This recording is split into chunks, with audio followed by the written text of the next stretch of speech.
Ora, viva pessoal, bem-vindos a mais um Bancast. O meu nome é Luís Porto Real. Tenho comigo os dois convidados residentes, o Bruno Martins Soares, o Luís Filipe Silva, e hoje temos um convidado para nos falar sobre o livro em Portugal. Pedro Sobral, diretor-geral da Leia, um dos grandes grupos editoriais em Portugal, todos nós conhecemos, que reúne muitas das editoras com que eu cresci desde miúdo, mas também presidente da APEL, desde dezembro passado. Portanto, uma direção que está a dar os primeiros passos. E és talvez a pessoa ideal, Pedro, para falares um bocadinho connosco sobre o livro. O que é que se passa com o livro em Portugal? Porque é que nós temos poucos hábitos de leitura? O que é que podemos fazer para ter mais hábitos de leitura? O que é que a APEL pode fazer, ou os editores? Qual é o futuro do livro em Portugal? Acho que é uma conversa que vai ser bastante interessante para quem se interessa pelo livro. Portanto, Pedro, fala-nos um bocadinho. Como é que é ser diretor-geral da Leia e, ao mesmo tempo, presidente da APEL? O que é que tu tens que fazer? Bom, eu nem sei por onde começar, Luís, mas possivelmente antes de começar agora pelo fim, talvez começar por uma pergunta que tu fizeste aí, que é talvez uma das perguntas mais interessantes, que é por que razão é que se compram e lê tão pouco em Portugal, não é? E eu acho que tu tens aqui três fatores que contribuem para estarmos ainda na cauda da Europa. Nós devemos ser o penúltimo país da União Europeia com piores índices de leitura e de literacia.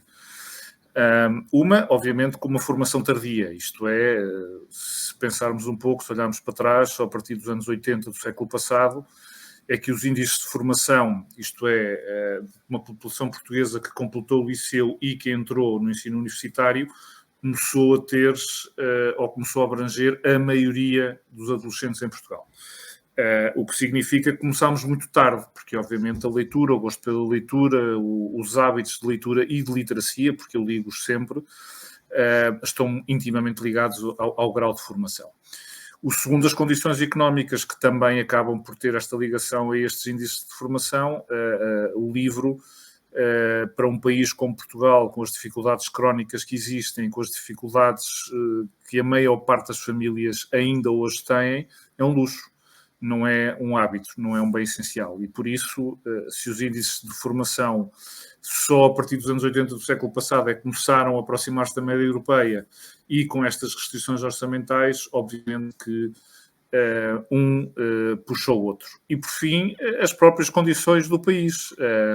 O tempo para recolhimento e o escapismo individual que cada um muitas vezes necessita para a leitura é baixo. Somos, aliás, como a maior parte dos países latinos, muito mais dados ao espaço público do que ao espaço privado. E isto parece um pequeno detalhe, mas, aliás, ainda antes, quando estávamos aqui no aquecimento, estávamos a falar isso, olhamos para os países nórdicos e as condições geográficas e climatéricas têm ali um papel fundamental para os índices de leitura que têm.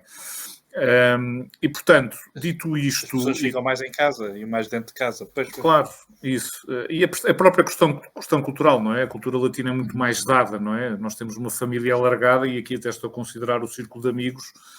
Nos países nórdicos, esses círculos são todos eles muito mais pequenos e portanto, não há...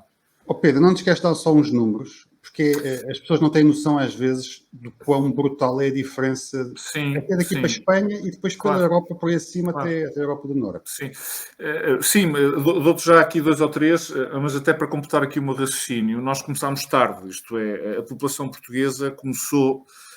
E a partir de, basicamente, se olharmos, e não estou a dizer os anos 80 do século passado por uma razão qualquer, porque a entrada na antiga Comunidade Europeia e a Comunidade Económica Europeia que permitiu isto. E, portanto, começámos tarde, e ao começar tarde, obviamente que temos aqui um caminho para seguir. Um exemplo, nós somos um país à volta de 10 milhões de habitantes. Isto é um mercado, além daquele que é auditado pela GfK, isto é, todos os livros que são vendidos nos canais de livreiros, mais o online, que não é auditado, e mais as vendas que se fazem em feiras.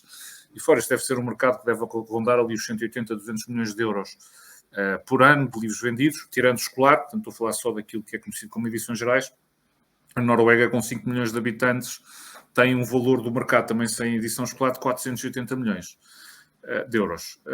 E isto dá-nos um bocadinho a enorme desproporção que temos. Ou até um mercado como a Holanda ou a Bélgica, que poderá ter nomeadamente a Holanda, que tem uma população até mais próxima da nossa. Estamos a falar também de um mercado que vale 2 ou 3 vezes mais, não é? O mercado espanhol, que está aqui ao nosso lado, obviamente também estamos a falar de uma população ou de uma dimensão de mercado muito maiores, tem cerca de 1,2 bilhões de euros no mercado do livro, onde cerca de 35% é a exportação.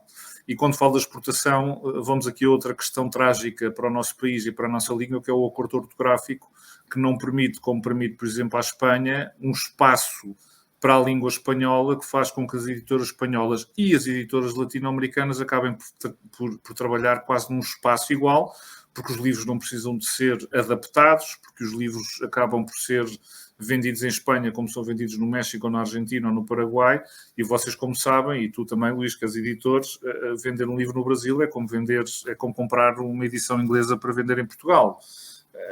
Tem exatamente o mesmo problema. Portanto, além das questões estruturais... Sim. Não, ia só dizer que claro que o acordo ortográfico tem o seu papel, sem dúvida, mas também há outra questão cultural mais profunda, que é as diferenças entre o português nosso e do Brasil, ou nosso e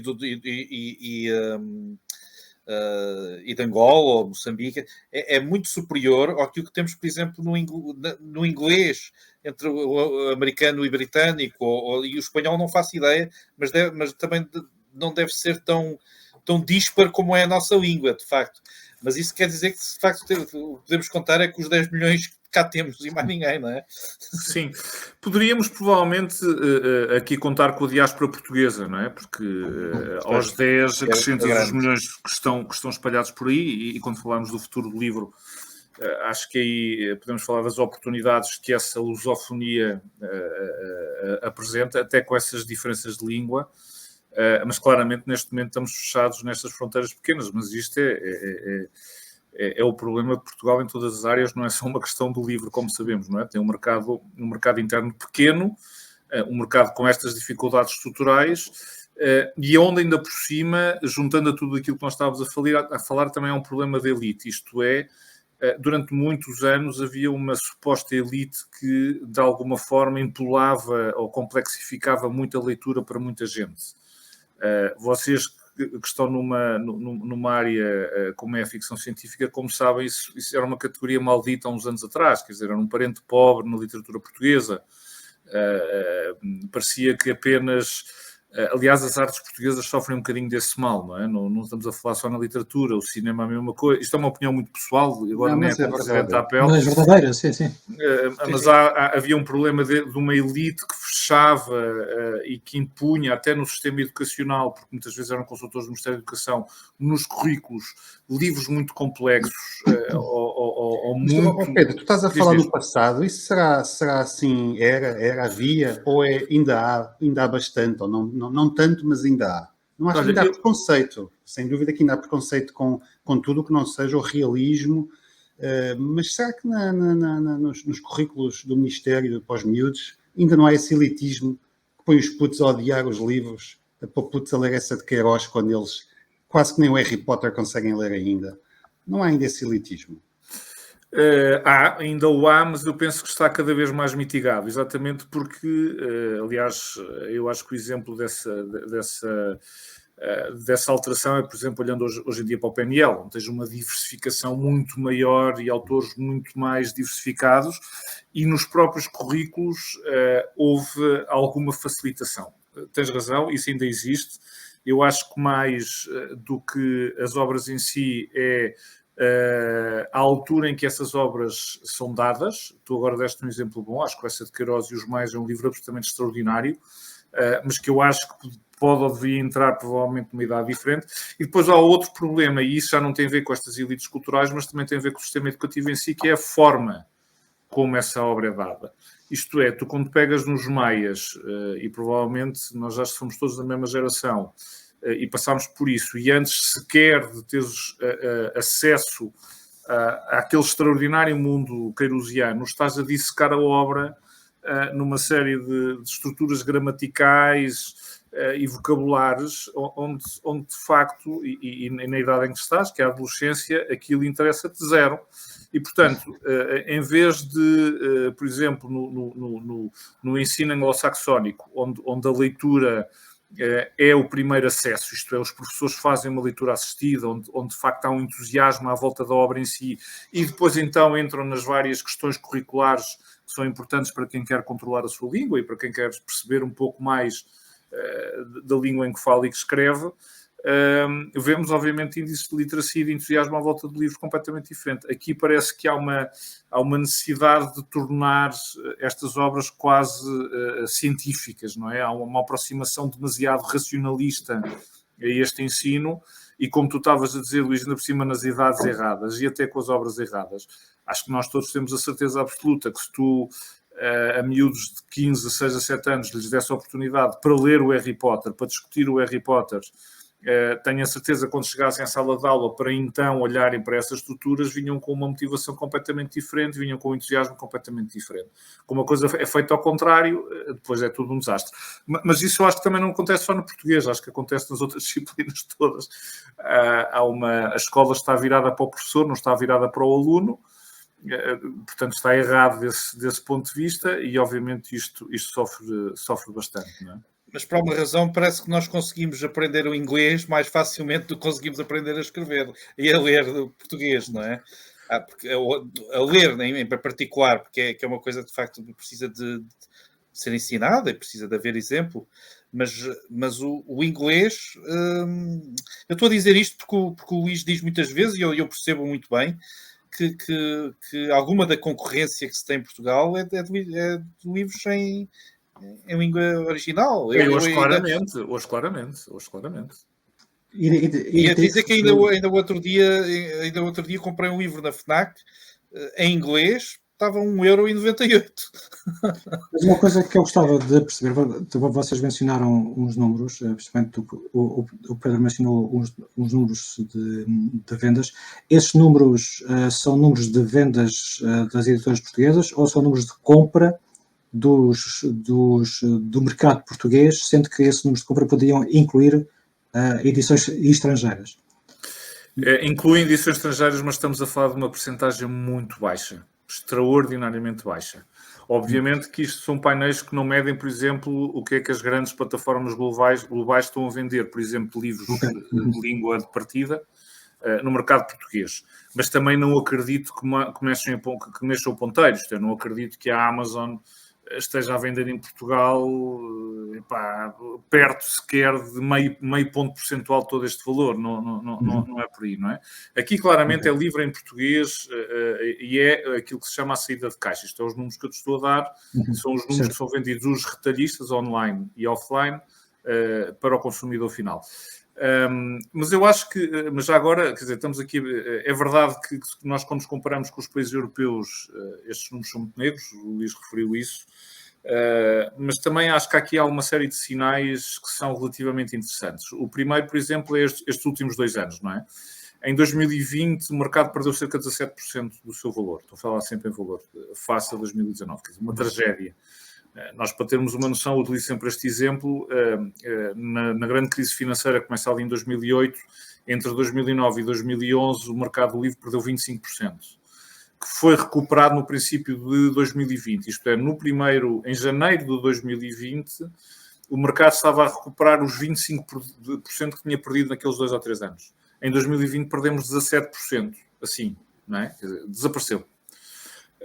E obviamente quando estás a dizer que o mercado está mais ou menos ao nível de 2009, 2010? É isso? Não, porque entretanto 2021 o mercado basicamente recuperou todo esse valor. Isto é, foi um crescimento, o que se tem ouvido falar muito num crescimento em V. Isto em vez de ter sido aquele formato como foi este que eu te estava a referir, que era um comportamento normal no mercado livre, aliás é um comportamento normal nos bens de consumo, e aqui estou a incluir o livro como bem de consumo. Em 2021 há um disparo, isto é, basicamente o mercado ficou a 4 milhões de 2019, ficou a 3% de 2019, o que é muito bom. E eu diria por 3 razões, e agora vou entrar nesta parte menos negra e mais otimista, e também para falar o que eu acho que a Apple pode fazer no meio disto tudo e os editores. A primeira, que eu acho que foi fundamental, é que, e isso também, enfim, é com o restante, o livro é muito sensível aos indicadores macroeconómicos, não é? Portanto, obviamente que os indicadores macroeconómicos foram favoráveis, o índice de consumo privado foi enorme, aliás, a economia portuguesa cresce muito com base no consumo, e esse consumo privado também se dirigiu aos livros. Esse é o primeiro fator. O segundo fator, isto é uma questão, aliás, que está já também encontrada em muitos países europeus, teve a ver com o escapismo. Aliás, os ingleses chamam-lhe o positive escapism de 2021, que é com os confinamentos e com o excesso de Netflix e HBOs e de imagem, de som e de zooms e de... As pessoas de repente foram procurar recolhimento. Necessitaram ter ali algum espaço e aí, naturalmente, o livro é o objeto de entretenimento de eleição. O terceiro, e isso também é uma coisa across the board, portanto, em todos os países europeus, a necessidade de encontrar uma âncora de conhecimento credível. Isto é, no meio de tanta notícia falsa, tanta teoria da conspiração, tanto louco a opinar sobre os assuntos mais, enfim, que teoricamente estavam guardados aos especialistas, as pessoas sentiram essa necessidade. Não é à toa que nós olhamos para o top, por exemplo, do mercado português e encontramos um livro que é da Leia, felizmente, de inteligência artificial, do Kissinger, do think tank, que é coordenado pelo Henry Kissinger, que esteve no top 10, continua no top 10 e já vai, não sei se perto de 10 mil exemplares, como vocês sabem, é um número estratosférico para o mercado português. Eu não acredito que, noutra situação, este livro tivesse um valor deste. As pessoas à procura, ainda por cima, como vocês sabem, à volta da inteligência artificial também há muita teoria da conspiração, muita fake news, e, portanto, as pessoas dirigiram-se àquilo que ainda hoje é um objeto de conhecimento absoluto, que é o livro e, obviamente, o autor que tem o nome na capa. Também há muitos livros para chalupas, mas, obviamente, entre procura de conhecimento, entre o recolhimento e mais dinheiro na carteira, o mercado, de facto, deu este disparo. Eu acho que, Pedro, em 2021 ainda tivemos quase 3 meses com as livrarias fechadas. Exato, tal e qual. Tiveste 3 meses e ainda houve uma coisa mais extraordinária, que foi, como vocês bem se recordam, o governo teve aquela brilhante ideia de fechar as livrarias, mas fechar todo o acesso ao livro durante 6 semanas. Sim. Porque se disse, e passo a citar, havia um certo desequilíbrio de mercado. Isto é, porque 1% do canal estava fechado, então os restantes 99% estavam a causar um desequilíbrio e pura e simplesmente fechou o acesso ao livro a todos os consumidores, porque dizem, e também passo a citar, podiam comprar online, como de repente em Portugal fôssemos todos nativos digitais e em qualquer ponto do país as pessoas pegavam no seu smartphone numa aldeia ali perto da Serra da Estrela ou tivessem acesso à internet, a coisa acontecer. Portanto, além disso, além de termos tido 6 semanas de fecho total e uns bons meses sem acesso ao livro, isto é, com as livrarias fechadas, o mercado teve este disparo. E eu acho, e agora sim vou entrar em futurologia, eu acho que isto ficará. Isto é, não acredito que, obviamente, o mercado continuará a crescer isto, senão, de repente, éramos todos uns iluminados. Isso também significava que o país ia ficar muito melhor, mas também não acredito que seja por aí. Mas acredito que muito vai ficar. Porquê? Porque eu acho que muita gente que entrou durante este ano na leitura, como todos nós sabemos, como tens acesso a um bom livro, muita gente de facto quer mais, e quer saber mais, e quer descobrir mais, e quer encontrar outros autores e ir por aí fora. Portanto, eu acredito que há aqui uma base que fica. Pelo que eu vi na Feira do Livro, muito que aconteceu em 2021 também veio por muitas das novas gerações. Isso foi talvez, e o Luís deve ter essa experiência também. Para mim foi quase comovente ver o número, quantidade de gente nova na Feira do Livro. Normalmente há, mas nunca vi em tão grande número. À procura, a perguntar, a dizer, olha, eu ando à procura de um livro, não percebo nada disto, nunca li, mas disseram-me que há aqui um livro muito giro e gostava. Eu ouvi um TikTok, que agora é provavelmente o grande crítico. Agora, em vez de termos o Eduardo Prado Coelho, temos o TikTok, não é?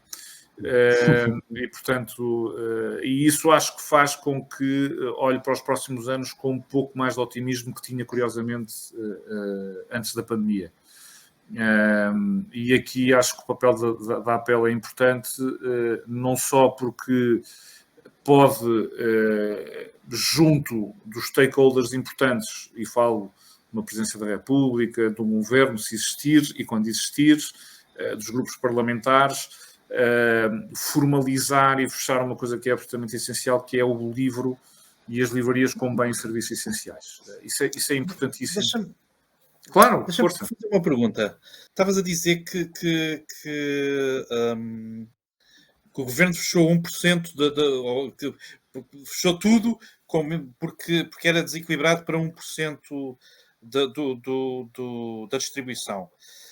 Eu suponho que estavas a falar das livrarias independentes e das pequenas livrarias. Sim. Isso é só 1% do mercado português? Sim. Sim? À volta disso.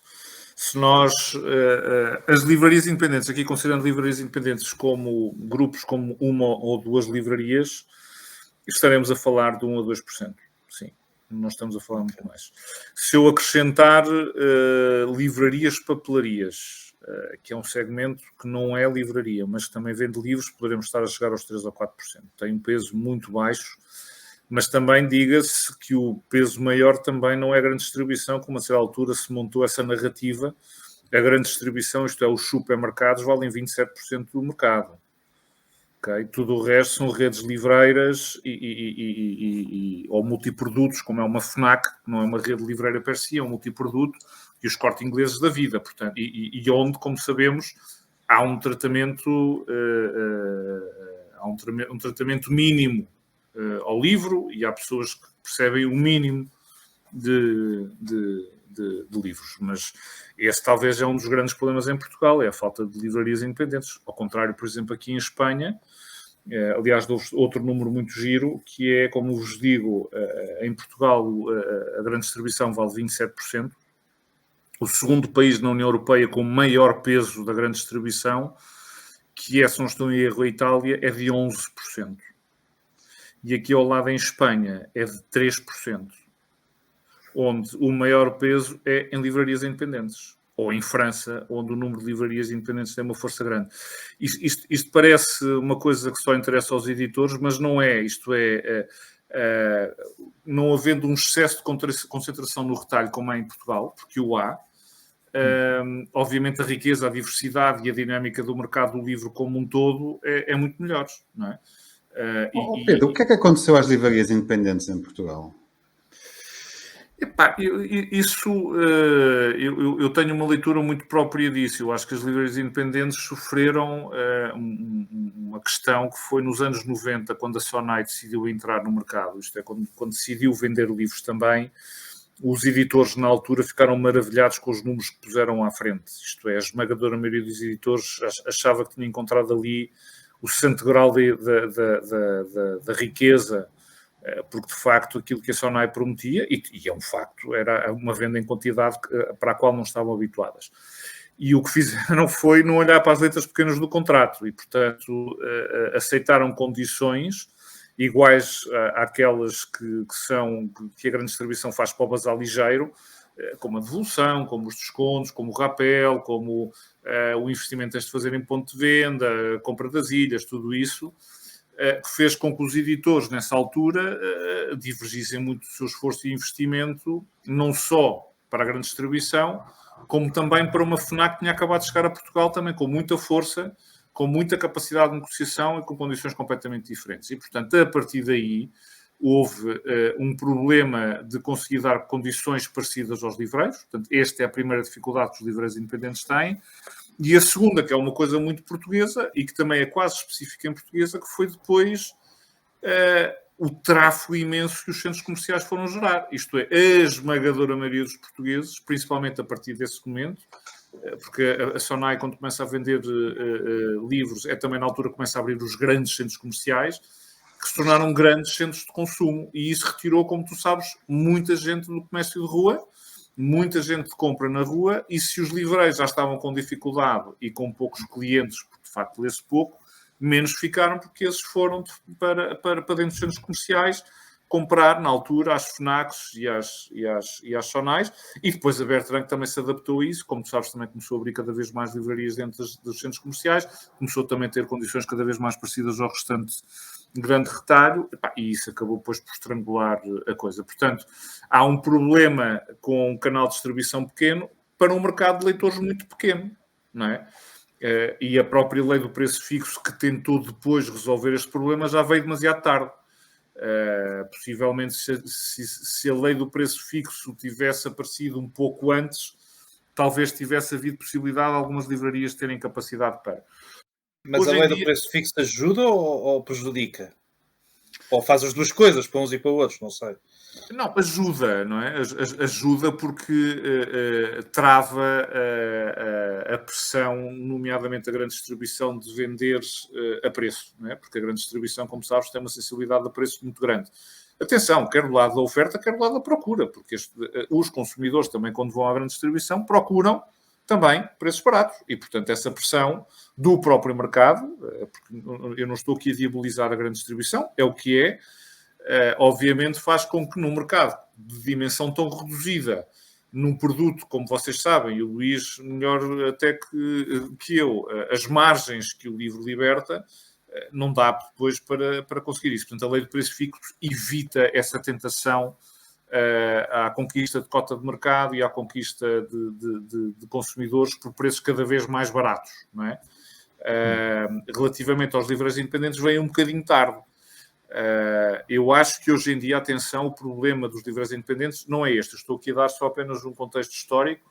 O problema hoje dos livros independentes prende-se mais com os novos canais de compra, como são os online, e com os novos hábitos de consumo, que também são radicalmente diferentes e que não passam, nomeadamente, pelas livrarias, porque, repito, somos da mesma geração. Nós, como leitores, habituámos-nos, ou pelo menos eu sou de Coimbra, e, portanto, tinha uma livraria onde ia e onde sabia que havia um livreiro que me ia sugerir os livros que eu gostava. Eu já sabia. Eu, o meu pai, os meus tios, era ali que eu comprava.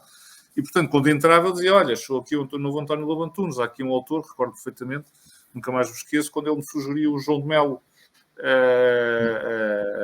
para ler, e, portanto, ou a Cristina Bessa Luís, que disse, olha, vai gostar disto. Portanto, havia ali um papel de intermediação do livreiro que era fundamental. Hoje em dia, como sabes, esta intermediação é feita por algoritmos, é feita também muito pelo círculo próximo e feito através das redes sociais. Já não é feito nas próprias livrarias. As livrarias já não são um espaço cultural per si, onde as pessoas iam receber as suas sugestões, sentarem-se. Quantos de vocês não conheceram grandes tertúlias intelectuais que se passavam nas livrarias? Isso acabou de existir. Portanto, há ali um problema da realidade que é capaz de ter ultrapassado aquele tipo de comércio, sendo que há livrarias independentes que encontram os seus espaços. Temos livrarias especializadas em poesia que têm feito um caminho interessante, temos livrarias especializadas em BD que têm feito caminhos interessantes, livrarias que abrem espaços como cafetarias, ou como a Ler Devagar, como sabem, ali na LX Factor, que se virou muito para os estrangeiros e, portanto, sustentou ali uma coisa muito interessante. Há depois modelos, mas repararem, já não estamos a falar de livrarias, estamos a falar de espaços que também têm livros e que têm de ir buscar, enfim, receita ao outro lado. Pedro, diz-me uma coisa, tendo em conta que os hábitos de leitura em Portugal são tão baixos, né? Se cada português compra um livro e meio, e estavas-me a dizer há pouco no aquecimento que no norte da Europa que cada pessoa poderá comprar 11 livros, quer dizer, o mercado nacional tem um potencial de crescimento, apesar de tudo. É óbvio que isto não se faz crescer o mercado de um ano para o outro, é quase uma coisa geração para geração, mas pode-se corrigir. Portanto, há um grande potencial de crescimento, mesmo que em Portugal, em vez de um livro e meio por ano, se comprassem 2 ou 3 ou 3,5, mesmo assim não estávamos nos primeiros lugares da Europa. Não. O que é que a APEL, que ao fim e ao cabo representa os editores, também os livreiros, pode fazer para ajudar a corrigir isto? Galgar um bocadinho para as primeiras carruagens dos hábitos de leitura da Europa. A APEL pode fazer alguma coisa? Estão de mãos atadas, tem ferramentas? Eu acho que se pode fazer muito, não é? Obviamente que há ali uma parte do muito onde, acima de tudo, falta uma coisa fundamental que se chama dinheiro. Mas a outra parte que se pode fazer, eu acho que mesmo assim é importante. A primeira estava a referi anteriormente, este trabalho que é preciso fazer perante quem decide, perante as estruturas políticas em Portugal, eu acho que é fundamental. A questão do livro e as livrarias como bem e serviço essencial, porque isso também pode criar aqui um manto de proteção, por exemplo, num futuro confinamento ou outras situações até de apoios específicos para o setor. Eu acho que isso é relevantíssimo, pela fragilidade que tem. Estamos aqui a falar das livrarias independentes.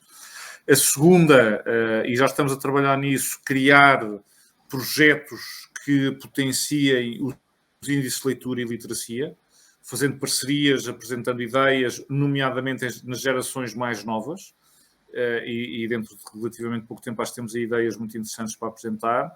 Terceiro, que eu acho que é relevantíssimo, unificar mais os setores. É um setor que tem tido alguma dificuldade de encontrar uma voz única entre editores e livreiros naquilo que são os mínimos denominadores comuns. Obviamente que os livreiros e editores têm alinhamentos diferentes, têm interesses contrários e, portanto, obviamente não podem ter mas há claramente áreas onde se têm de entender e podem entender, e é fundamental que a APEL faça dialogando com os editores e com os livreiros, e também estamos a preparar essa abordagem a editores e livreiros associados e não associados da APEL. E, por último, apresentar medidas que nos parecem muito interessantes. Uma delas, e porque isto foi uma variável relevantíssima no mercado italiano, é uma coisa que se chama cheque livre, que é, por exemplo, permitir a cada português que faça 18 anos receber um voucher de 7 euros, 10 euros, 15 euros, enfim, prestarem-se aqui um valor para depois poderem ir comprar às livrarias, redes livreiras e independentes, e comprar só livros. Há duas experiências destas, uma em Espanha, em Itália, que foi interessantíssima, porque tem 6 anos e nenhum governo, e como vocês sabem, a estabilidade política em Itália é enorme. Tivemos desde coligações com a extrema-direita até partidos de esquerda, passando pelos Berlusconi da vida, e nenhum deles abateu este projeto. Por 3 razões. A primeira, porque os italianos encontraram ali uma forma muito interessante de consumir livros, porque também há restrições financeiras graves. Segundo, deu uma dinâmica ao setor livreiro e editorial muito interessante. E terceiro, foi talvez a coisa mais engraçada, é que as próprias novas gerações que vão fazer 18 anos querem o cheque livre. Encontram ali uma forma interessante de o fazer. E, portanto, mantiveram. Em França não houve um cheque livre, houve um cheque cultura, um cheque, penso que se não estou em erro, de 500 euros, 400 euros, tinha uma série de variáveis para quem podia descontá-lo ou receber o voucher. E há aí 2 coisas muito giras. A primeira é que 50% desse vale cultura foi gasto em livros, mas enfim, aí estamos a falar de um país com uma maturidade neste mercado muito grande e de leitura muito grande, mas o que é engraçado é que metade dele foi gasto em livros, e depois, que foi uma coisa que chocou a França intelectual e as grandes elites, é que 67% desse valor gasto em livros foi novela gráfica. O que indicia, obviamente, são gerações muito novas que estão a consumir livro, e aquilo chocou imenso, porque estavam à espera que, enfim, fosse Sartre e Malraux e a Marguerite Duras, e saídos de novela gráfica. E voltamos àquele ponto que eu estava-te a dizer antes, Luís, que é esta questão é o que me traz algum otimismo, porque eu vi estes miúdos na Feira do Livro. Eu vi os miúdos à procura destes novos formatos, as novelas gráficas, de uma série de livros do fantástico, na área de ficção científica, muita coisa, e isso, obviamente, é uma coisa muito interessante. Portanto, eu acho que estas 3 áreas, isto é, a sensibilização dos atores políticos, a capacidade de ter na rua projetos de incentivo à leitura com parceiros, que podem ir do PNL a uma Microsoft, a uma Google, a uma Galp, que eu acho que é muito relevante e que pode dar massa crítica e, acima de tudo, financiamento. E, por fim, o associativismo, no sentido em que temos de ter aqui uma só voz, e depois projetos como o próprio Cheque Livre, que podem ajudar a passar a barreira orçamental que muitas famílias têm para aceder à leitura. Ok?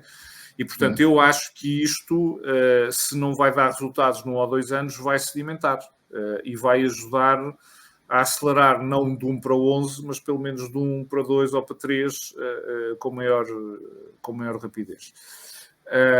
Diz-me uma coisa, na tua opinião, o livro em Portugal é caro?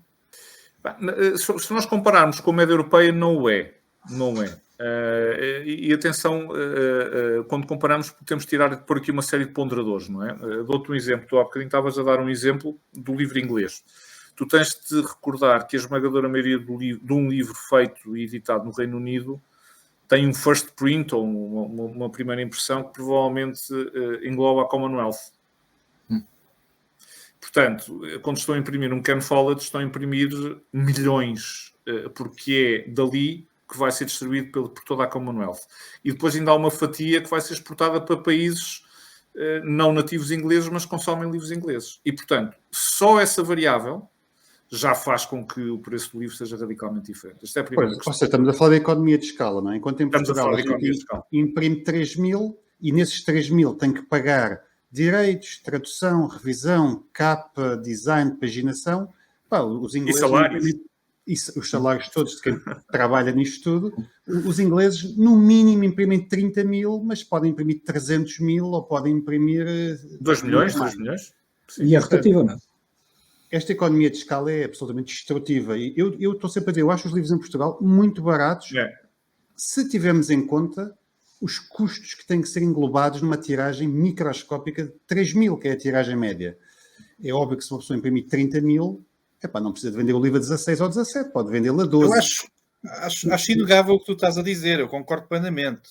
Do ponto de vista dos custos, do ponto de vista do editor, sem dúvida, percebo perfeitamente a economia. Eu estou a tentar ver do ponto de vista do leitor, do bolso do leitor, e não só do leitor, mas de quem acha que os livros são muito caros porque não conhece as realidades de outros países. Por isso é que eu estava a tentar perceber se comparativamente, tendo nós a economia que temos, sendo nós quem somos, se o livro é caro em Portugal ou se o mesmo nível de valores se encontrou noutros países, basicamente. Sim, não, eu entendo essa pergunta, mas além da questão da escala, há depois também a questão do mercado. Portanto, eu estava-te a dar apenas uma das variáveis, não é? Porque Claro. volto há pouco um exemplo que é ao nosso lado. A Espanha, quando faz uma primeira impressão, também o faz a pensar no mercado da língua espanhola. E depois, além disso, tem um mercado de leitores regulares relevante. Portanto, nós, além de termos este fechamento nas nossas fronteiras, e, portanto, o mercado interno já muito pequeno, e a expressão do Luís é feliz, portanto, as tiragens já são microscópicas, depois o risco de, provavelmente, até metade daquela impressão microscópica andar para a frente e para trás, com devoluções e com todo o custo que é do editor, faz com que eu, e aí também estou de acordo com o Luís, que o livro seja até relativamente barato. A percepção, obviamente, não repara, mas aqui acho que não é uma questão do mercado livre, é uma questão do próprio país e da economia portuguesa. Todos, a esmagadora maioria na média, consideram que os produtos são caros porque os salários são baixos, porque as restrições familiares, as restrições orçamentais estão à pele, porque pagas os custos fixos da tua vida, a casa, o carro, a luz, a eletricidade. Aí ficaste com 3,5€ na carteira, não é? E, portanto, desculpem o exagero, não é? Mas a partir daí, um livro que não, e agora voltamos àquilo que eu estava a referir, que não é um bem essencial, não é percepcionado como um bem essencial. Em Portugal, eu penso que vocês têm essa noção, ou até no vosso contexto, o livro é considerado um bem de luxo, é visto como um bem de luxo. Sim. Quantas pessoas vocês não conhecem dizer, eu lá tenho dinheiro para isso, ou eu lá tenho tempo para isso, sim, não é? O livro é um bem essencial no Reino Unido, aqui em Espanha, quer dizer, é tão importante como ir às compras ao final do dia, que tem a ver com aquele histórico que há bocadinho referimos, começaram muito mais cedo, e por outros também tem, felizmente, economias e mercados internos um bocadinho mais dinâmicos e com outra dimensão, não é? É obviamente um mercado que tem muitas distorções, não é? Portanto, é muito concentrada no retalho, como eu referi. O Luís há bocadinho não disse, porque é um tipo simpático, mas ainda por cima, quando vendes livros, a esmagadora maioria da margem fica no retalho. E, portanto, o pouco que vem para este lado precisa de pagar todos aqueles custos, não é? E mais, o retalho recebe no momento em que o vende. Eu ainda muitas vezes tenho de esperar 180 dias para o receber. E, portanto, dado toda esta complexidade e esta fragilidade, eu acho que o livro não é caro em Portugal e até te digo que os editores fazem um enorme esforço para que o livro tenha um valor baixo. Acho que há ainda essa percepção e essa sensibilidade. E temos um problema, Pedro, que é agora durante esta crise o aumento dos sim. custos de papel e cartolina que aumenta praticamente todos os meses. Sim, Portanto, no próximo ano vais ver alterações de preço substanciais em todos os mercados e no nosso. Não há outra forma de dar a volta. Inevitável. Mas este é também, o mercado também para todos os efeitos, ainda está muito da predominância ao livro físico, não é? Há outros mercados em que o livro eletrónico, para todos os efeitos, pode não ter entrado com toda a força, mas já tem mais alguma de margem. O livro eletrónico, obviamente que aí também tem que se pagar alguns custos, um bom conjunto de custos, mas isso eventualmente pode ter uma estrutura diferente e talvez ganhar ou conseguir algum dinamismo junto de outros segmentos de mercado? É uma pergunta. Sim, a questão, temos de ver do que é que estamos a falar quando estamos a falar de livro eletrónico, não é? Porque aí neste momento temos dois formatos, temos o e-book e o audiobook, que são, enfim, formatos digitais.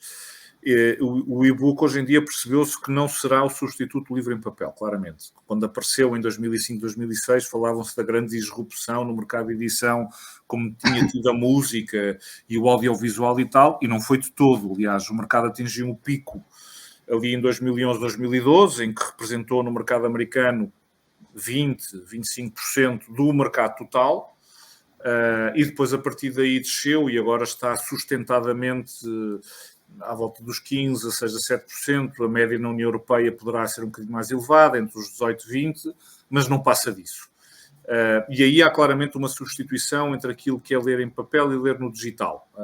Claramente há aí É que o digital foi canibalizar um pouco as vendas em papel, o que dificultou ainda mais a vida aos editores. Exato, era isso, exatamente o que eu tinha a dizer. Este efeito de substituição fez com que os editores tenham visto aqui uma ameaça e, portanto, também não tenham acelerado a partir de certa altura a coisa. E depois recordem-se que o grande rei da venda do e-book era a Amazon, que do lado do papel, sim, é uma grande ameaça nos grandes mercados onde entram, e, portanto, aí ainda mais os editores se retraíram. Houve grandes editoras que nunca tiveram os seus catálogos todos disponíveis em digital.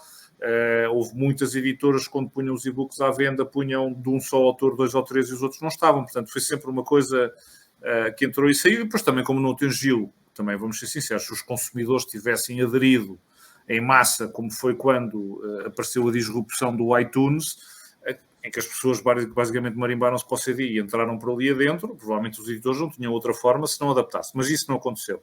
O audiobook, neste momento, está a tomar um caminho completamente diferente. E eu acho que claramente aí pode ser uma grande oportunidade para o livro e para os editores. Eu sou um enorme, já agora aqui um disclaimer, eu sou um enorme entusiasta do formato. E por 3 razões. Para já, porque as estatísticas mostram que não há esta canibalização. Bem pelo contrário. O mercado, por exemplo, como o sueco, onde 49% dos conteúdos que são consumidos já são digitais, isto é, no total do mercado, se nós juntarmos livro, e-book e áudio, 49% disto já são digitais. Destes 49%, 80% é audiobook e a crescer. A crescer. E há uma coisa muito engraçada que é o mercado, quanto mais se consome áudio, mais livros em papel se vende. Isto é, não houve uma variação daquilo que se vendeu de papel a diminuir na mesma velocidade do que o consumo do áudio. Bem pelo contrário, o mercado de papel foi subindo. As razões são óbvias. Eu ouço um livro que gosto, vou comprá-lo para pôr na minha biblioteca. Eu ouço um livro que gosto, vou comprá-lo para oferecê-lo. E, portanto, acaba por haver uma complementaridade nesse formato. Entre o e-book e o papel, sim, há essa substituição. Noutros países europeus onde o audiobook entrou, está a acontecer a mesma coisa. Está a ter taxas de crescimento de 80%, 90%, 100% ao ano. O mercado belga, com as 3 plataformas digitais que entraram, basicamente passou de 0% a 35% do total do mercado, só áudio, e também sem grande impacto naquilo que era o segmento de papel. E porquê é que eu sou tão entusiasta e agora entrando aqui pela questão do futuro do livro e tal? Porque é que eu acho porque é que eu sou um grande entusiasta? Para já, porque resolve o problema dos marretas que dizem que não leem porque não têm tempo. Portanto, acabou-se a conversa, não tenho tempo, podem estar a conduzir, podem estar no comboio, podem estar a correr e podem consumir o livro. Portanto, acabou-se essa questão.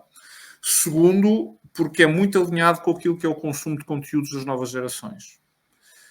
há um dado muito giro que é o gadget que desde 2000, se não estou em erro, cresce a 2 dígitos, nunca parou de crescer a 2 dígitos, são os headphones.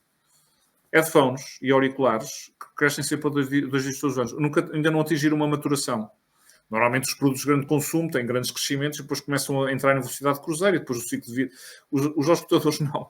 Por uma simples razão, porque todas as novas gerações que entram, a primeira coisa que acedem é ao áudio. Seja porque, aliás, até nas nossas plataformas de conversação, como é um WhatsApp, hoje em dia utilizam-se mais mensagens em áudio do que propriamente escritas. E, portanto, é um consumo muito alinhado com estas novas gerações. Terceiro, porque traz muito daquilo que muita gente quis ir buscar ao audiovisual e que achava que faltava à leitura, que é a própria partilha, a possibilidade de eu poder falar sobre o que é uma narração excepcional de um livro, ou de um audiobook, ou aquilo que é um audiodocumentário, como agora há pouco tempo ouvi do Malcolm Gladwell, que fez um audiobook absolutamente extraordinário, chamado The Bombers Mafia, do livro dele, que é um audiodocumentário sobre a questão da aviação durante a Segunda Guerra Mundial, mas que basicamente pega entrevistas da época, tem ambiente sonoro, e é toda uma experiência extraordinária que se pode fazer e, portanto, que leva acima daquilo que era a leitura, porque a leitura entre digital e papel, estamos na mesma funcionalidade, estamos na mesma forma de consumir conteúdos. Aqui não, é uma coisa completamente diferente. Portanto, eu acho que por aqui a coisa é muito interessante. É mais ainda interessante, e eu acho que o Luís vai gostar de ouvir, também sabe disto, não é? Que é, para ter audiobooks é preciso ter os direitos, quem tem os direitos são os editores, portanto não pode haver grande disrupção de outsiders. Aliás, as grandes plataformas como a Audible, a Storytel, etc., a primeira coisa que fizeram quando começaram a montar as suas plataformas foi tentar comprar direitos e depois recuaram um bocadinho, porque tiveram de ir bater aos editores, e entraram pela estratégia Netflix, foi começar a fazer originais, não é? Híbridos entre audiobooks e podcasts, os tais audiodocumentários, súmulas, que são resumos críticos de livros, etc. Mas aqui, de facto, pode haver esta oportunidade. E, portanto, eu acho que o futuro do livro pode passar por estes formatos. Não acredito que o papel acabe, apesar do no aquecimento do Luís estar a dizer isso, só se o custo ambiental for de tal forma elevado em que a certa altura, do ponto de vista regulatório, alguém diga não se usa mais papel, porque, como vocês sabem, de facto, é uma indústria problemática do ponto de vista ecológico, e essa é talvez a questão que o mercado tem de lidar. Aliás, o problema que temos neste momento do papel deste mercado tem a ver com o custo da energia mais do que a questão do papel, e, portanto, isso vai continuar a acontecer. Mas só aí é que acho que o papel vai acabar ou vai deixar de ser possível aparecer em formato de livro, e o audiobook terá sempre esta complementariedade e esta capacidade para aportar valor à coisa. E então em áreas, por exemplo, agora estamos aqui num podcast de ficção científica, então na área da ficção científica e fantasia, o que se faz ao nível do áudio são coisas absolutamente extraordinárias, não é? Porque fica ali entre o áudio, as grandes produções audiovisuais e o livro estão ali encaixadas no meio, e que obviamente há muitos consumidores que gostam, não é? Eu há coisa de 10 anos consumia bastantes audiolivros. Assinava a Audible, depois tinha devia ter um livro ou 2 por mês, havia para lá uns... Sim. Eu não me recordo, aquele era um... Os tokens.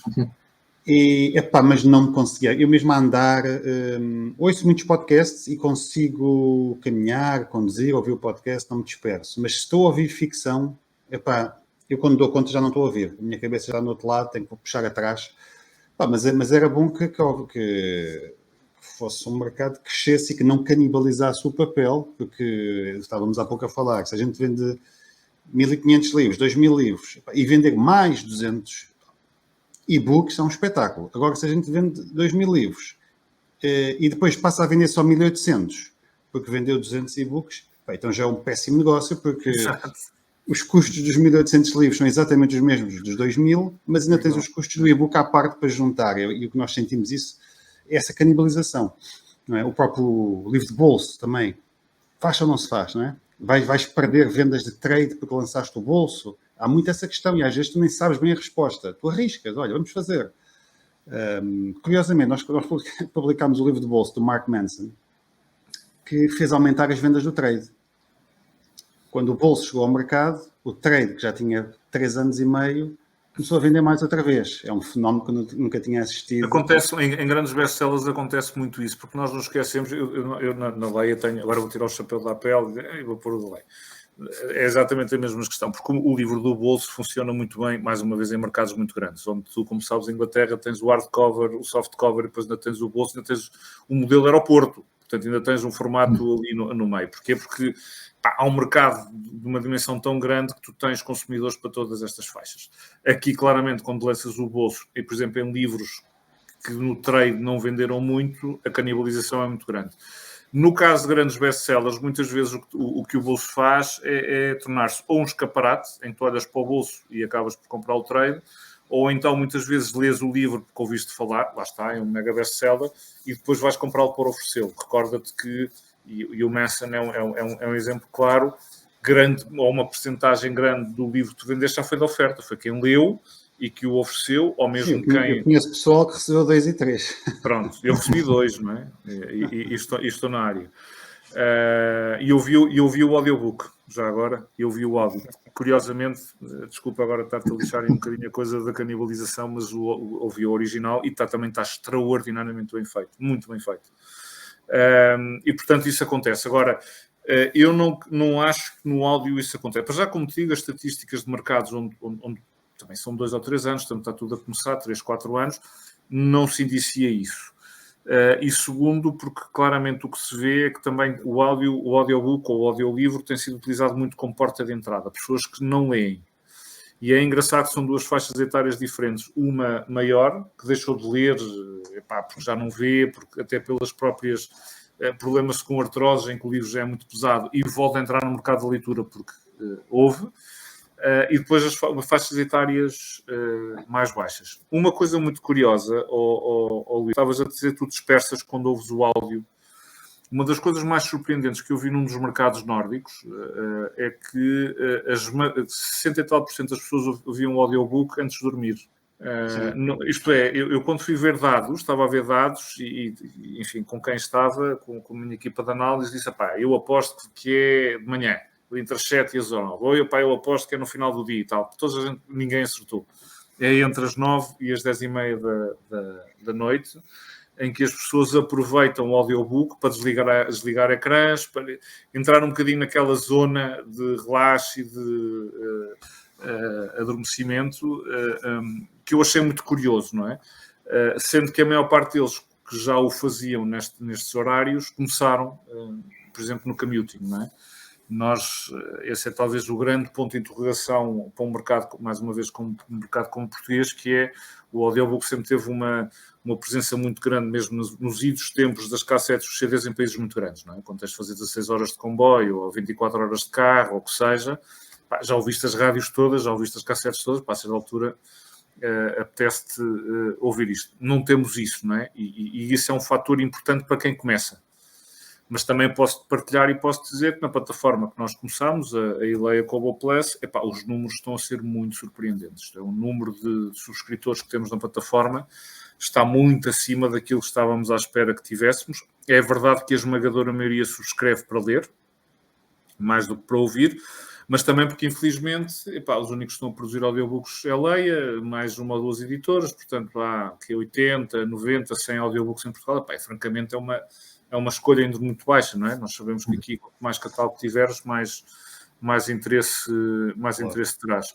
Mas eu acho que é um caminho que vai permitir também, e já agora ligando à pergunta que estavas a fazer, ligar à aceleração, agora não digo do número de livros comprados, mas pelo menos o número de conteúdos que tu consomes por mês. Estás a ver? E eu acredito que sim, isso claramente possa acontecer. Façam like, subscrevam, partilhem e comentem. Que sejam épicos. Estamos a aproximar-nos aqui da reta final. Luís, tens alguma última questão que queiras fazer? Sim, acho que sim, tenho uma questão agora também colocando o chapéu de autor. Como é que vês a posição da literatura portuguesa em português face à traduzida, que imagino que seja a maior parte da quota de mercado? Há interesse, o interesse está a crescer, as novas gerações procuram mais portugueses do que as outras, outro tipo de livros, ou de autores mais jovens, pronto, esse tipo de coisas. Eu aí dir-te-ia, e agora vou puxar um bocadinho aqui os galões, se não se importam, também já são horas de puxar um bocadinho os galões, mas aí a entrada da lei em 2008 mudou muito esse panorama, não é? Isto é, a aposta nos autores portugueses, o risco que se tomou, fez com que autores portugueses de variedíssimas áreas começassem a ter uma presença muito maior, um destaque muito maior e um interesse muito maior pelo consumidor. Obviamente que neste momento a literatura traduzida ou a ficção traduzida tem um peso ainda grande, mas há autores portugueses que ganharam o seu espaço e que têm ganho o seu espaço, porque é curioso que se nós olharmos, e agora estou a falar só da área adulta, não é só de livros para adultos, o peso da literatura traduzida ou da ficção traduzida é grande, mas depois quando olhamos para os top sellers, a maior parte deles é português. É uma coisa muito curiosa. A esmagadora maioria deles não é ficção, é não ficção, é um facto. Mas justo ficção que lá estão, muitos deles são portugueses, ou são quase todos eles portugueses. E os internacionais, tirando assim, estes outliers como o Mark Manson do Luís, os internacionais são os de sempre, não é? O J.K. Rowling, o Nicholas Sparks, o Dan Brown, enfim, o Isabel Allende, que saiu agora, mas depois tens muitos autores portugueses. E eu acho que isso é um bom sinal. Não parece que exista, como existia antes, alguma resistência aos autores portugueses. Isto é, à medida que a tal elite cultural foi perdendo o seu peso e à medida que aquela elite cultural foi deixando de ter o filtro, que era muito feito até pelos jornalistas de cultura, pelos críticos, que de facto complicavam aquilo para a maior parte das pessoas, ou pelo menos para aqueles que não eram grandes leitores, à medida que foram perdendo esse espaço e à medida que a democracia se foi instalando, nomeadamente através das redes sociais, também os autores portugueses começaram a ganhar um espaço. Há uns anos o Facebook teve um papel importante. Aliás, há best-sellers que saíram do Facebook, o Pedro Chagas Freitas, o dele levou Minha Alma e provavelmente mais uns poucos.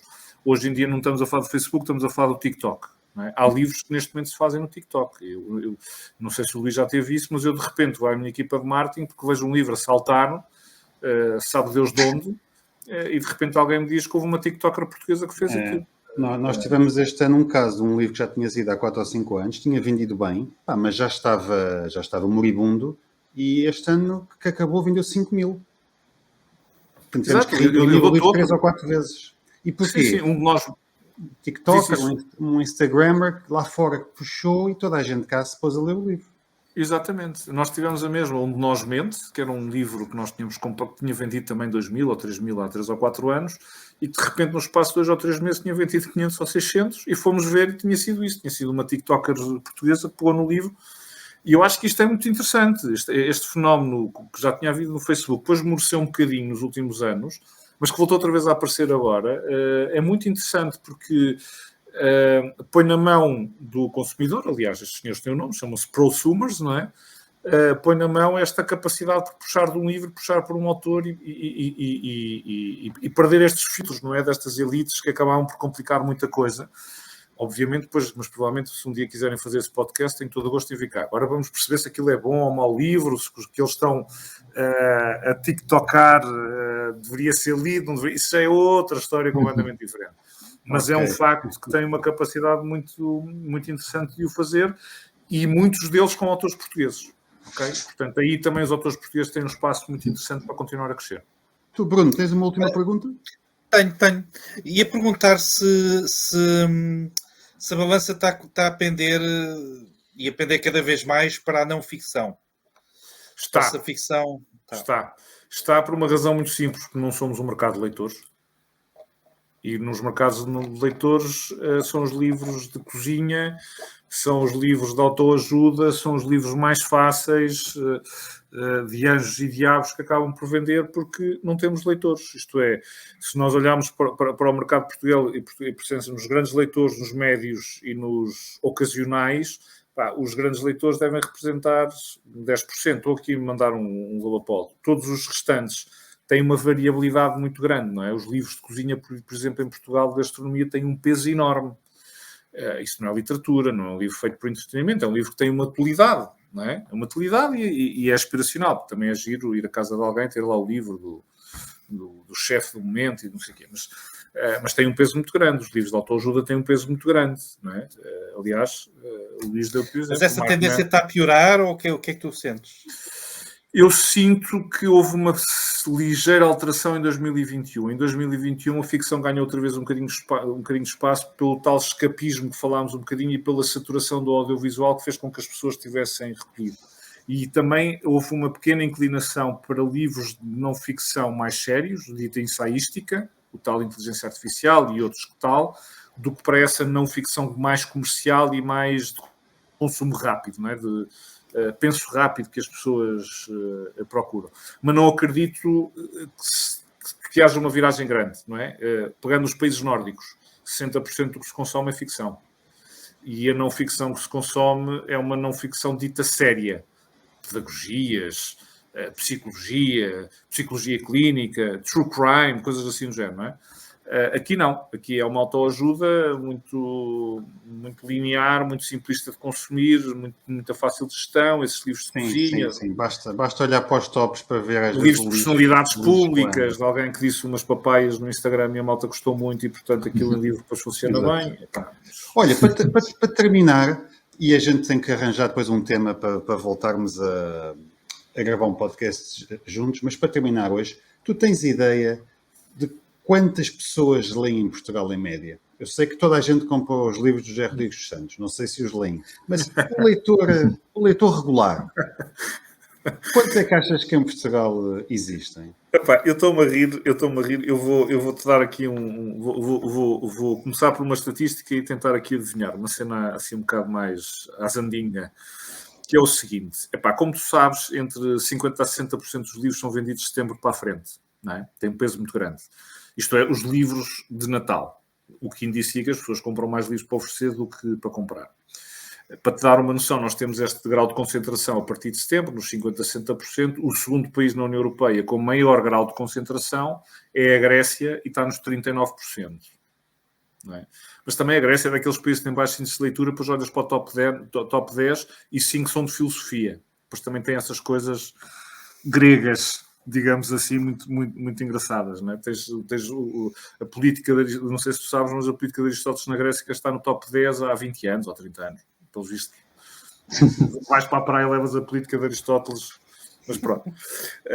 E, portanto, diria que com base neste grau de concentração, a maior parte das pessoas compra livros para oferecer e não para ler.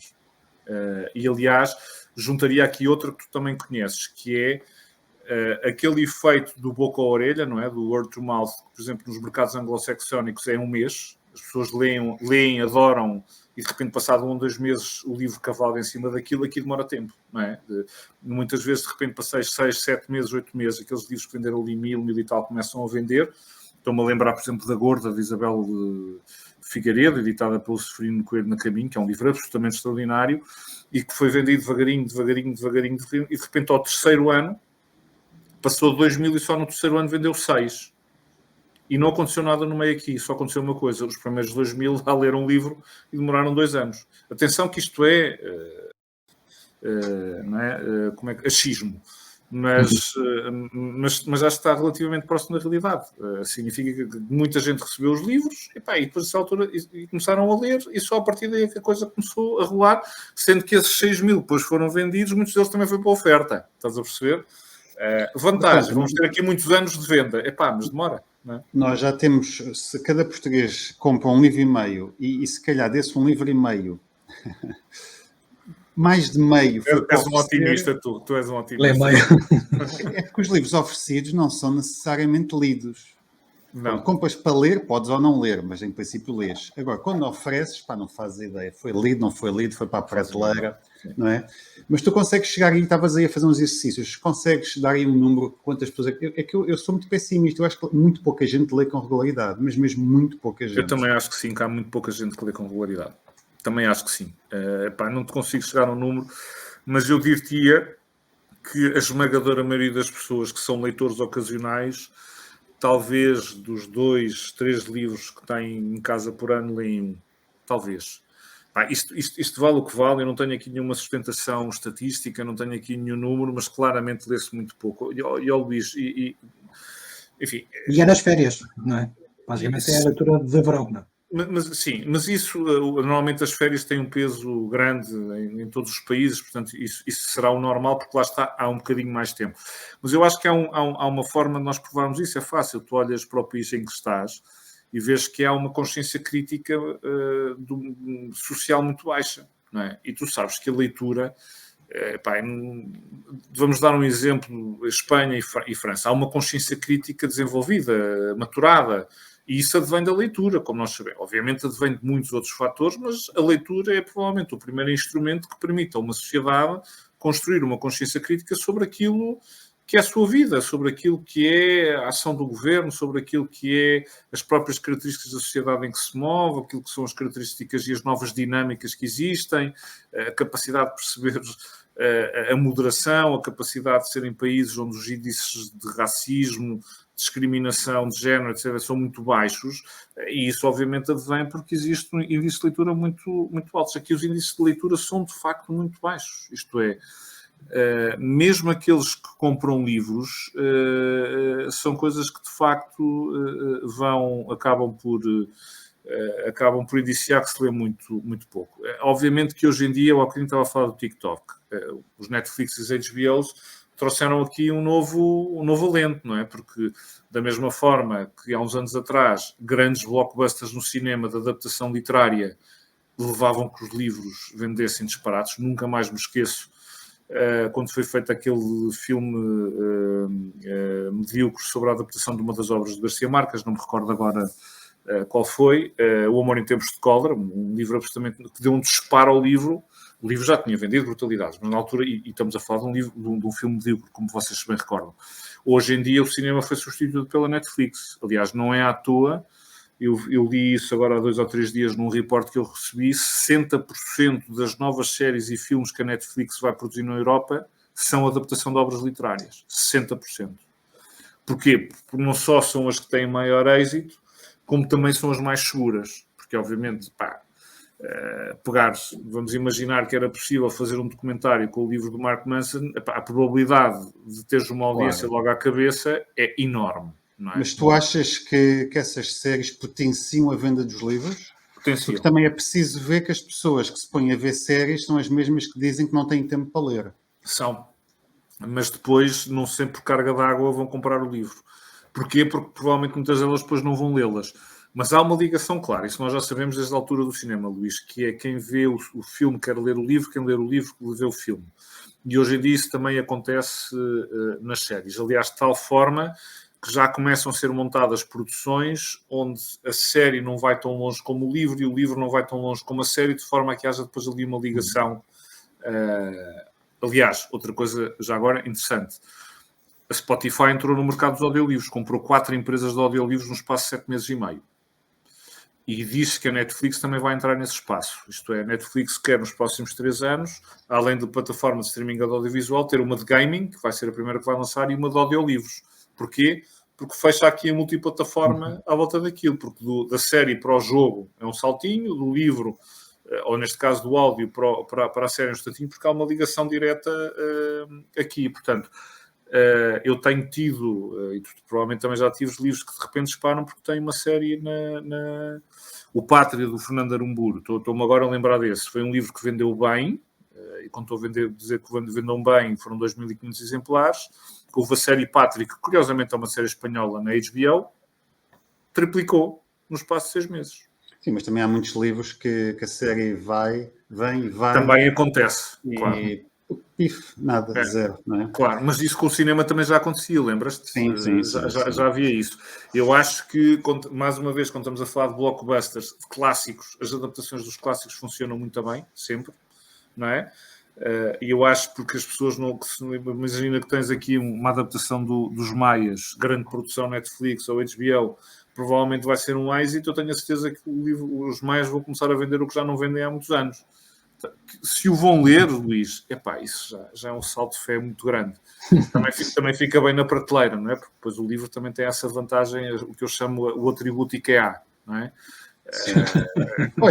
Que é o que nos vai safando de vez em quando. Há consultores em Hollywood e em Washington, etc., que a única coisa que hoje fazem é montar as estantes atrás de quem está a fazer zooms e quem está a fazer podcasts, Das etc. personalidades, né? E dos filmes, das casas dos filmes. Há pessoas que a única coisa que fazem é escolher os livros que estão nas prateleiras das casas dos filmes. É uma coisa extraordinária. Olha, para terminar, Pedro, vou-te fazer uma pergunta aqui, se calhar mais na ótica de diretor-geral da Leia. Qual é o papel, na tua opinião pessoal, qual é que é, na tua opinião, o papel de uma editora que é um negócio e que tem que dar lucro e que compete contra todo o tipo de mediums digitais, cinema, televisão? Qual é que é o papel de uma editora na formação depois das massas, do cidadão comum? E a tentação de publicar lixo, os tais livros para os chalupas, que a Leia tem alguns também, e nós também temos alguns. Com prazer. Pagando pena minha, também temos alguns. Porque o dinheiro que tu recebes de um livro que informa, é exatamente, vale o mesmo do dinheiro do livro que tu publicaste e que desinforma. E, como é que a gente depois resolve isto? Porque a editora precisa de dinheiro. Este mercado é um mercado que vive ali com o pescoço, não é? Com a água aqui. Como é que a gente gera isto? Tu respondeste à tua própria pergunta. Eu preciso... Isto é, há aqui duas distinções que eu queria fazer. Nem todos os livros que vendem muito bem são maus. Há livros que vendem muito bons, muito e que são bons, não é? Porque também havia muito na elite cultural de se isso vendeu muito, deve ser mau. Sim, isso é verdade. Pronto. Mas depois há livros que desinformam, tu sabes bem. Há livros que o leitor, quando acabou de ler o livro, ficou mais estúpido. Ficou mais estúpido. Claramente, e depois vai abrir a boca e vai dizer as barbaridades que leu, convencidíssimo que leu um livro, e o livro para ele simboliza conhecimento, mas aquele livro era estúpido, e os dados, os factos eram estúpidos. Claro. Eu também já publiquei esses livros, e digo, custa-me. Mas nós temos um negócio, como é que a gente gera isto? Luís, eu acho que isso é pedra de toque, não é? Porque isto sendo um bem de consumo, tu quando estás a trabalhar esse livro que acabaste agora de referir, é porque há um racional de marketing por trás, isto é, tu consideras que apesar de pessoalmente considerares aquilo um livro para chalupas, que há muitos chalupas que te vão comprar aquele livro e, portanto, te vão gerar dinheiro para pagar todos os outros que não são chalupas, não é? E este é o racional, isto é como tu sabes, nós não editamos maus livros porque não temos mais nada para fazer, porque temos uma crença, porque isto é uma crença, e agora estou a ver da perspectiva do que é um bem de grande consumo, que há mercado para aquilo, certo? E é por isso que o fazemos. E agora é uma questão pessoal, e até como diretor-geral, eu muitas vezes, o que digo aos meus editores, e felizmente, enfim, todos eles têm essa... Nós temos de ser muito neutros relativamente a isso, não é? Não só naquilo que tu estás a editar desse ponto de vista mais pedagógico para uma sociedade como a portuguesa, mas até muitas vezes livros, e agora não pondo em causa a qualidade do mesmo, mas sobre o qual eu estou frontalmente contra. Seja do ponto de vista político, seja do ponto de vista social, seja porque me confronta com algo que eu não acredito de todo, mas para o qual eu tenho de ser neutro. E, portanto, eu acho que nós claramente temos de ser neutros relativamente a isso. Eu dou-te um exemplo. Nós tínhamos em mãos a biografia do Philip Roth, que, como tu sabes, nos Estados Unidos não foi editado. Aliás, a editora que a tinha recusou-se a editar, porque o autor da biografia foi acusado de assédio sexual e, portanto, as trabalhadoras e funcionárias da editora em que o livro ia sair fizeram uma manifestação e disseram: não trabalho com isto. Estamos a falar só de acusações. Ele ainda não foi a tribunal, nem foi julgado. E, portanto, os Estados Unidos consideraram que a editora devia ter, lá está, um papel pedagógico perante as massas e dizer: bom, se este senhor é acusado de assédio sexual, então eu não faço o livro. E, portanto, quando me foi colocado o problema, eu o que disse e perguntei à editora, neste caso, foi: o livro em si tem algum problema? Não. o autor connosco tem algum problema? Não. Eu tenho que ser neutro relativamente a isto. Tenho de fazer o meu negócio, por um lado. Eu, pessoalmente, ainda por cima, como sou grande fã do Philip Roth, ainda por cima também tinha interesse que o livro saía, portanto, tive de ser neutro sobre isto. E, portanto, eu acho que a neutralidade é o que nos permite fazer o negócio, sabendo que o estamos a fazer, porque esses livros, como tu dizes, chalupas, achamos que têm o mercado, de forma a que depois possamos ter uma parte do nosso trabalho em que é editar os livros que nós gostamos. Os livros, eu não te vou dizer quais são, mas há livros que edito que eu espero que estejam a passar uma certa mensagem política, uma certa mensagem social, porque eu acredito naquilo que está escrito ali, porque eu acredito não se preocupem, não são livros para chalupas, são livros sérios, mas são livros que encaixam na minha visão do mundo e, portanto, são livros que, obviamente, me dão um entusiasmo e onde eu, até como diretor-geral, muitas vezes até intervenho diretamente, porque tenho gosto em fazê-lo, seja pelo autor, seja pelo tema. Outros não.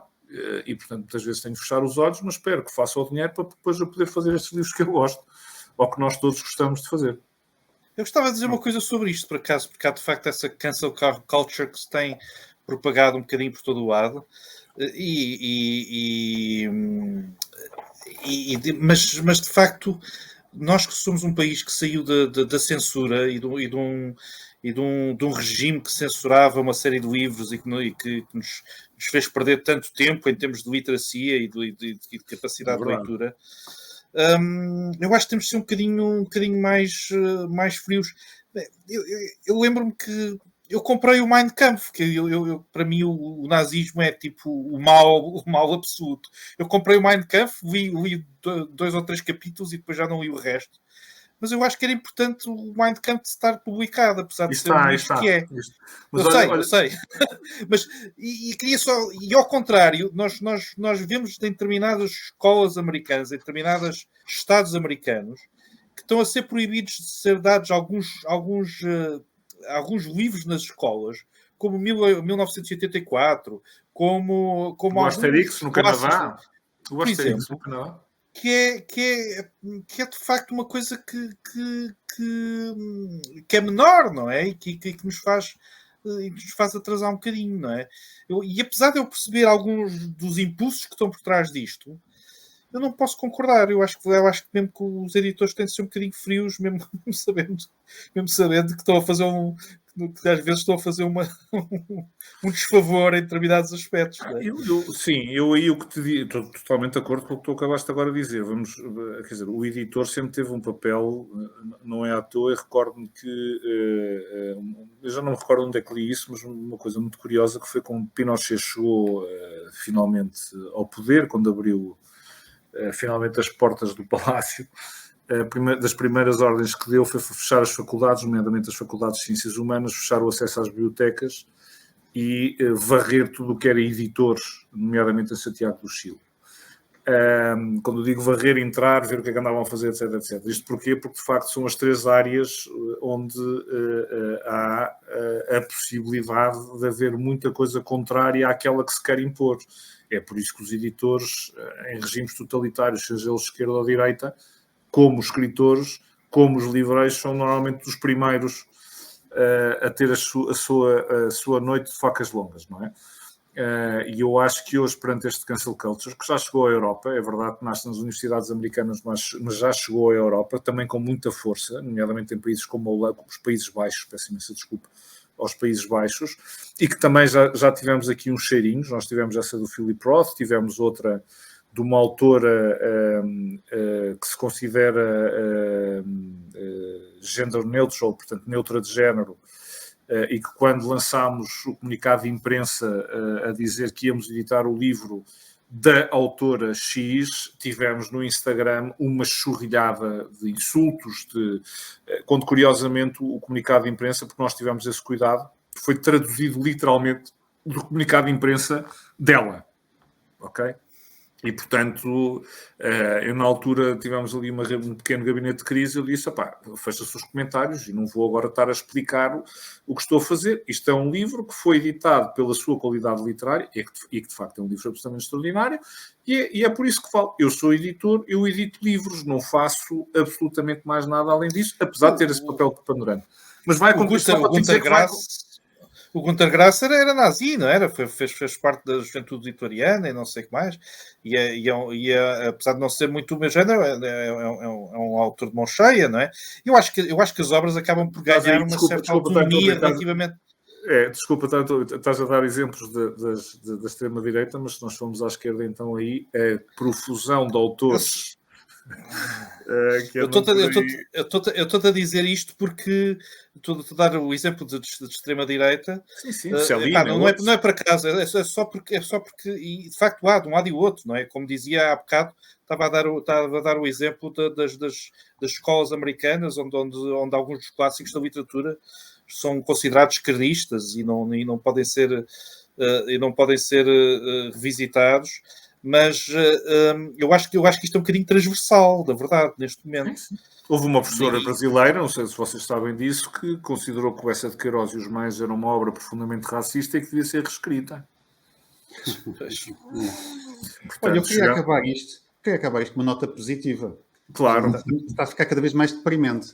Então, Pedro, 2022 vai ser um ano melhor que 2021. Se tudo correr bem, não vamos ter confinamentos. Vão-se vender mais livros. Vamos levar mais livros para a casa das pessoas. As feiras do livro, tudo indica, vão correr bastante bem. O audiolivro está a crescer. Dizem mais coisas boas. Temos uma apelo jovem. Eu ia dizer isso. Exato. Eu, acima de tudo, acho que, além de tudo o que tu acabaste de referir, eu não sei se vai ser tão bom como 2021, porque, de facto, 2021 é um ano extraordinário, mas tenho a certeza que vai ser provavelmente melhor que 2019. Como tu sabes, já tinha sido um ano simpático simpático, enfim, menos mal para o setor. Eu acho que, em cima de tudo isto, acho que há aqui uma série de variáveis que vai fazer com que as pessoas voltem outra vez mais aos livros. As viagens vão continuar a ser restritas. Acho que este ano, 2022, não vai ser o ano em que toda a gente volta outra vez a viajar e andar por aí para a frente e para trás, e, portanto, o recolhimento vai continuar a existir. Acho que esta necessidade de conhecimento vai ser cada vez maior e vai ser cada vez mais necessário, portanto o livro aí tem mais ou menos um espaço. E eu acho também, volto ao mesmo, eu acho que a grande vantagem do êxito das grandes plataformas de audiovisuais é o tal excesso que vai continuar e que faz com que muita gente queira voltar outra vez ao livro, não é? E é aí o grande, quem vai beneficiar é a ficção, e a ficção de qualidade, e a forma como neste momento começas a ver, mesmo neste princípio, estas 2 ou 3 primeiras semanas, as pessoas continuam à procura, as pessoas querem livros, continuam com vontade de continuar a ler e de ter e de fazer, etc, nesta área. Portanto, eu por acaso estou bastante, mas só por acaso, estou bastante otimista para 2022, estou bastante entusiasmado com aquilo que aconteceu em 2021. Acho que a feira, como tu sabes, nós vamos ter uma nova versão da feira, portanto este ano a APEL vai lançar, há bocadinho estava a falar de tudo aquilo, esqueci provavelmente o projeto mais importante, que é lançar uma nova feira de livro de Lisboa, muito mais ecológica, com expositores completamente diferentes, muito mais alinhados com o espaço envolvendo e de todos os editores, vai haver muito mais espaço, portanto isso vai fazer com que também, mais uma vez, a feira volte outra vez a ter um papel importante. Portanto, eu acho que acabar com essa nota positiva, até o faço, não para dar a nota positiva ao podcast, mas porque acredito mesmo nisso. Eu estou muito, muito entusiasmado com aquilo que está a acontecer e, portanto, espero que daqui a um ano nós estejamos aqui a dizer exatamente o contrário e a perguntar-nos o que é que falhou e porque é que correu tão mal e porque é que correu tão mal e porque é que afinal se... Nota positiva. Exato. Olha, Pedro, muito obrigado pela tua disponibilidade para estares aqui connosco no Pancast. Gostei muito. A ver se repetimos a dose daqui a uns tempos com uma nova temática. Quando quiseres. Muito obrigado e obrigado a vocês que assistiram. Deixem os vossos comentários, deixem perguntas e vemo-nos para a semana. Obrigado.